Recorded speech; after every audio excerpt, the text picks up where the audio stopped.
So hello guys, welcome back to my channel, and today's video magluluto naman tayo ng laksa. Siyempre kailangan natin ng coconut premix.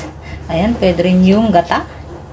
Ayan, siyempre nandito ang ating laksa paste. Ayan, gumamit din ako dito ng tanghon. Pwede kayong gumamit ng iba't ibang klase ng noodles. Ayan, ampalaya. May main course ingredients. Siyempre at crab meat. Pwede rin kayong maglagay ng any kind of seafood or meat. So, let's start cooking na guys. So, ayan dito sa ating pot, maglalagay tayo ng konting oil para igigisa muna natin yung ating sibuyas. Ayan. Pwede rin kayo maglagay ng bawang kung gusto nyo guys. Ayan. Gigisa lang natin siya hanggang sa lalabas yung aroma. Ayan guys. Gisa-gisa lang natin siya. Huwag naman natin siyang sunugin. Ayan, kapag okay na, saka na natin ilalagay yung ating laksa paste. Ayan, depende sa dami ng inyong lulutuin guys. Mas masarap kasi pag igigisa muna natin siya. Ayan, hanggang sa lalabas yung aroma niya.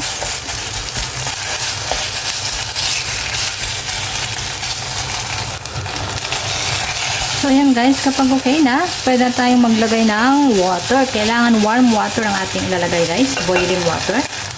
400 ml or more. Ayan, depende sa gusto nyong ilagay guys. Sa dami ng lulutuin nyo. Ayan.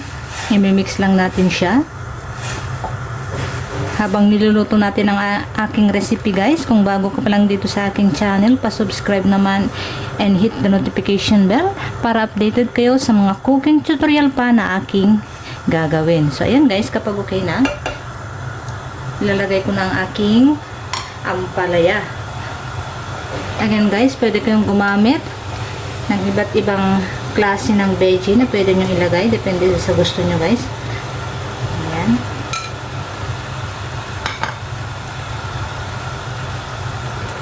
So ayan guys, habang niluluto natin yung ampalaya, maglalagay na tayo ng coconut cream. Ayan.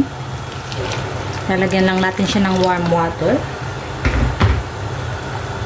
And then, i-mix lang natin siya hanggang sa lumapot ang ating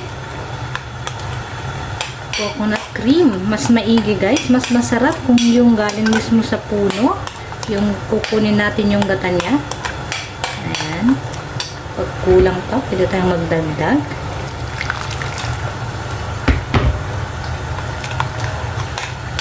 Umimix lang natin siya ng mabuti. So, ayan, kapag okay na, lalagay na natin. Then, mix lang natin siya ng mabuti. Ayan, mabango na siya guys. Tignan nyo naman. Then guys, ilalagay na natin ang ating noodles. Ayan, pwede nyo pa i-boil muna. Pero ako pwede ko nang ilagay ng diretso dahil mabilis lang naman siyang lutuin. Ayan. Pwede rin kayong maglagay ng iba't ibang klase ng noodles na inyong nanaisin guys. And then once again, pwede kayong maglagay ng meat o any other seafood. So ganito lang siya kadali guys, kabilis. Ayan. And then, ilalagay na natin yung ating seafood.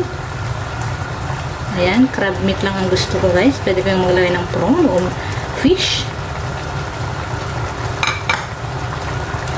And then, this is it. Okay na ito guys. Dahil ayaw ko yung masyadong malanta ang aking ampalaya. So, this is it. Let's eat guys. Thank you for watching.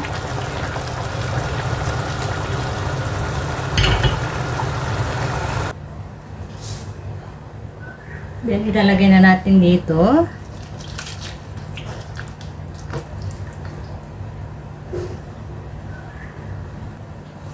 So, ayan guys. Ito na ang aking laksa. Thank you guys for watching.